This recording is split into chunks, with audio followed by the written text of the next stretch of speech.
Jimmy Johnson, mate, what are you doing? Recovery, mate, obviously. A little bit of post-gate stretching.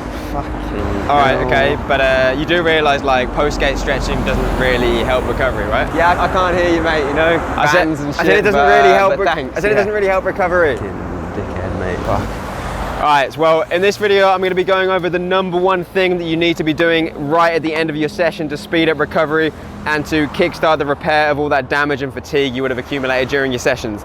And spoiler alert, alright, it's not what this nubbin's doing. It's not post-gate stretching, and definitely not in this environment right here. Like, to be honest, I've got no idea what he's doing next to a freeway surrounded by shit. I'm gonna leave.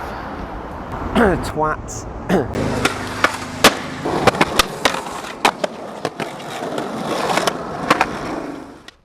So the idea of a cool down is basically just to do some different things at the end of your skate session or exercise session to basically kickstart recovery and to start the repair of all of the damage and fatigue that you would have accumulated. So then when you start your next session, you're going to be better prepared and you're going to be more on point to skate and just feel good, basically. So people have been trying different cool down methods for so long. You've got things like active recovery, foam rolling, skateboarding's favorite, stretching. For some reason, skateboarders seem to have a fetish for stretching, and there's a belief in the skate world that you absolutely have to stretch at the end of your session.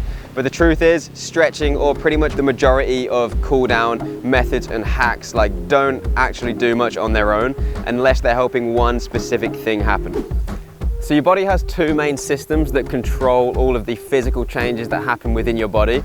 You've got one that's called the fight or flight or sympathetic, that basically gets you energized and hyped up to skate. It's going to increase your breathing rate, increase your heart rate, get the blood flowing to your muscles and basically just fill you with energy. And then the other one's called the parasympathetic or rest and digest, and it's going to do the opposite. So it's going to slow your heart rate, slow your breathing rate, and basically just trigger all of those systems involved in repair and recovery. Now the thing is, the more that one of them is activated, the less the other one's going to be activated. So if you're constantly keeping those hype, stress systems activated, you're going to be inhibiting the recovery ones. So as all of our skate sessions are spent in this state with those hype systems activated, the goal of a cool down is really just to do things that take us out of that state of hype and into that state of parasympathetic recovery mode. So one simple proven method to do this is literally just breathing. So faster breathing, like you're going to do when you're skating or doing exercise, is associated with those hype systems, whereas slower, more chilled breathing, like you're going to be doing when you're chilling, is associated with those recovery parasympathetic systems.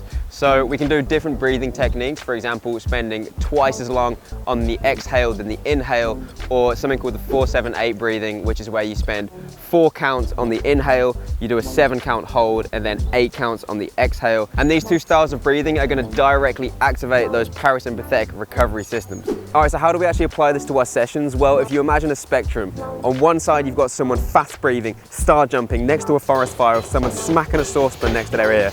And on the other side, you've got someone doing 4-7-8 breathing in a dark room, super relaxed. So your job is basically just to aim somewhere up that spectrum towards more relaxed and slower breathing based on what the situation you're in is going to allow. So if you're at the spot, you could literally just like chuck a cardboard box on your head, have a little sign on it that says, like, you know, do not disturb, and then just spend 5 to 10 minutes doing some slow breathing. Okay, now you're obviously not going to do that, but what you could do is when you're chilling with your mates, literally just 5 to 10 minutes, do some slow breathing on the sly. No one even needs to know. They think you're having a conversation, but you're really activating your parasympathetic recovery systems. Or if you get the train or the bus home, you might spend 5 to 10 minutes doing some 4-7-8 breathing, relaxing your muscles whilst you're chilling on the chair.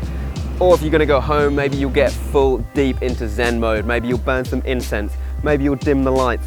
Maybe you'll run some scented rosemary oils on your body and spend 5 to 10 minutes doing some 4-7-8 breathing. So based on the situation you're in, you can mix it up to fit that specific situation.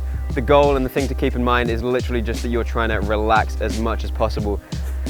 Fucking flies, mate. Now I know it seemed like I was hating on stretching in the beginning of this video, but the truth is, if you enjoy it, if it's your thing, and especially if it helps you relax, then keep doing it. It's definitely not going to be harming anything unless you are doing some like really intense stretches.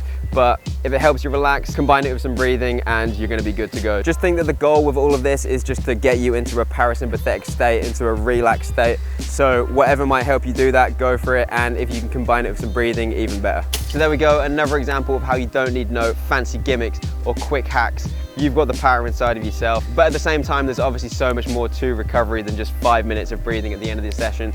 You've got things like nutrition and what you're doing in the other 20 hours of the day when you're not skating. So I'm going to be putting some links up on the screen right now, some videos you can check out where I've done in the past that cover these other recovery topics.